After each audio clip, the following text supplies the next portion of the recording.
G'day folks and welcome to the channel. I'm Jesse and this is Bruce, my 1975 Superbug Deluxe.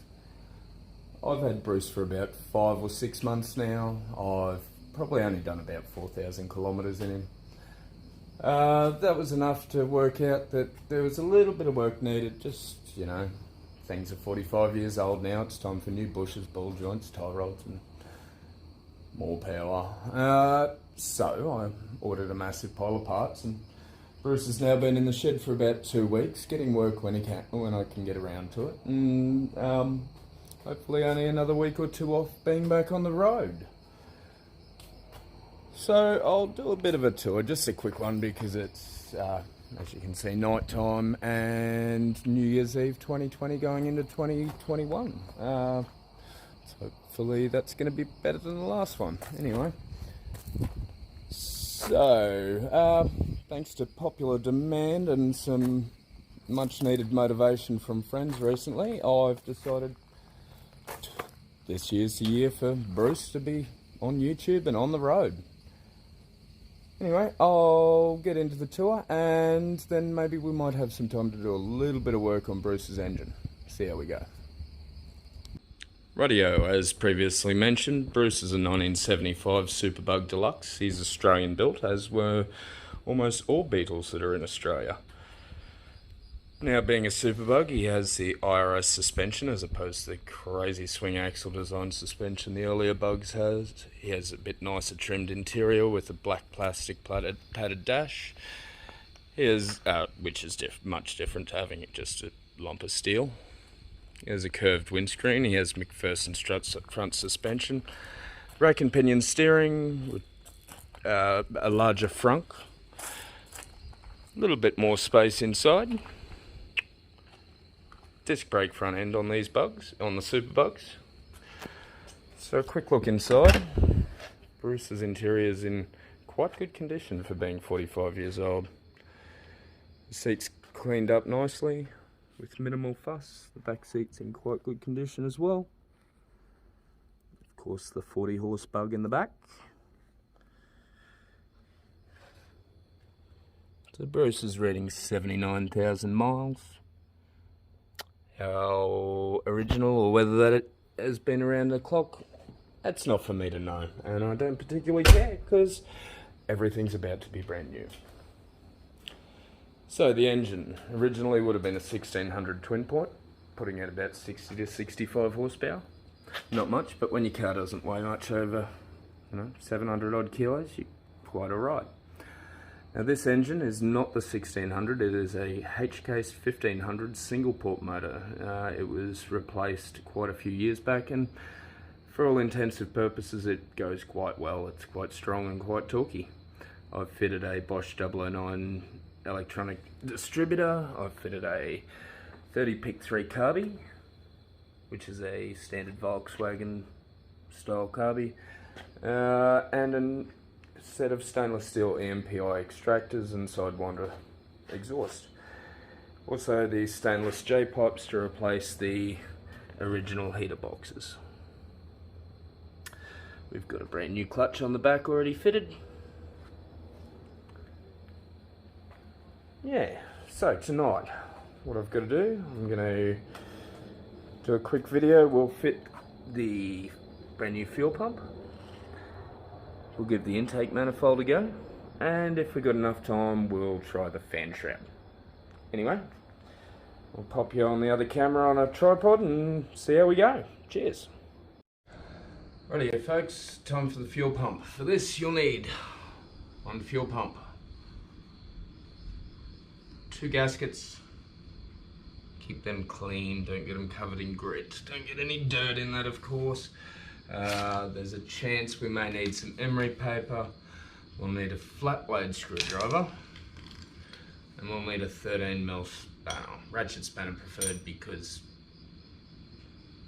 they're not crap.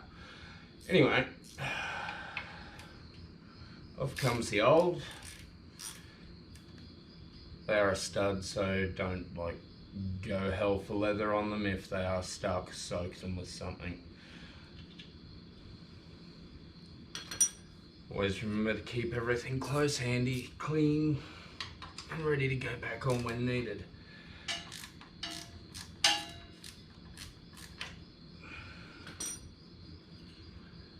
So it's as simple as that. We've got 2 nuts, one front, one rear. Much easier to do without the intake manifold and the fan shrouds on.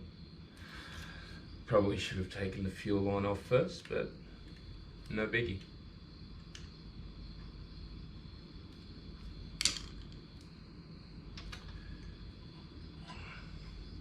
Anyway.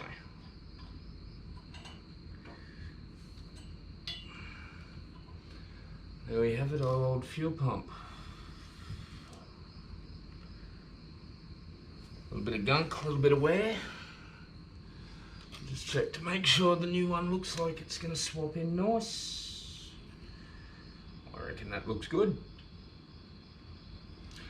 Rightio, put that to the side. And pull off this base gasket.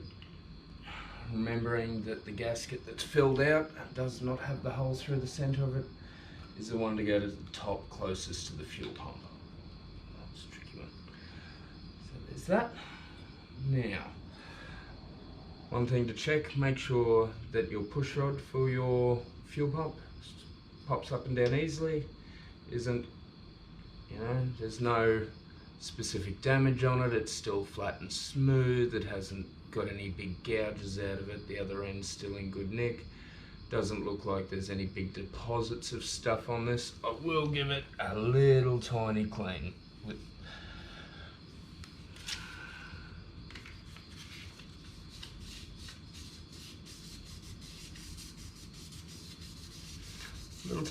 with some 2000 emery, just to get any gunner off of that.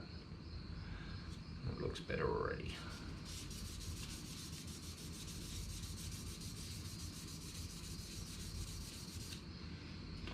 Righto. Give it a wipe just to make sure there's no sand or grit or abrasive off that paper. It will be ready to go back in, but before that we're going to check on our base, which doesn't want to come out. No, I believe that's bakelite. I'm not going to push my luck with that, and as the lower gasket appears to be in good nick and not have been leaking, I will leave that, because that doesn't want to move. So we've got our top gasket to go on. It's a paper gasket, so always be careful, they will rip very easily. It drops down there. It seems to line up with that hole quite nicely. Just give it another wipe just to be sure.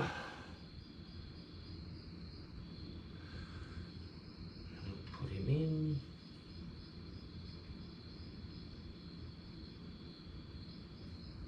He seems to sit there quite nicely. Round impact.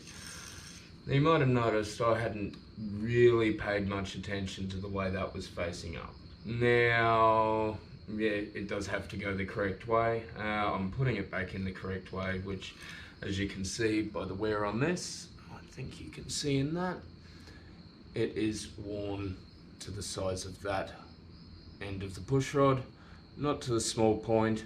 Little things to notice make life a lot easier. You don't have to look back through photos and the video and, you know, see if it's right. You know it fits. So that's in there. That drops a little bit nicer since having cleaned it up. So now we can put it on our new, nice new, made in Brazil fuel pump. So simply place on now. Make sure that's sitting properly, which it is, and we'll make sure you haven't lost your washers. That would be frustrating.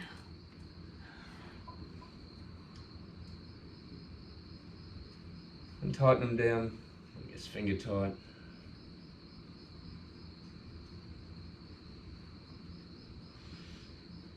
Now I can feel a little bit of resistance when I'm trying to push that on. I'd say the cam is at a position where it's pushing on that push rod and trying to push against the spring and the diaphragm of the fuel pump. So as you're pushing it in, not only you're pushing the fuel pump down, you're also trying to move the diaphragm against its spring and such.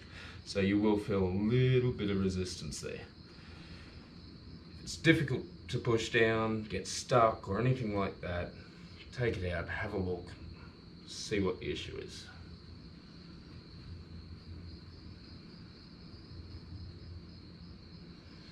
I feel like I should have put a little bit of grease on that.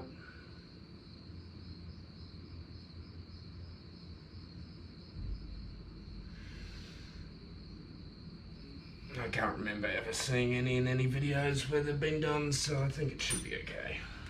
I'll check that later. Just to be sure, if I'm wrong, I'll pull it off, throw a little bit of grease in, and it should be good to go. So, we'll tighten him down, just snug him down lightly, just to make sure it's sitting evenly.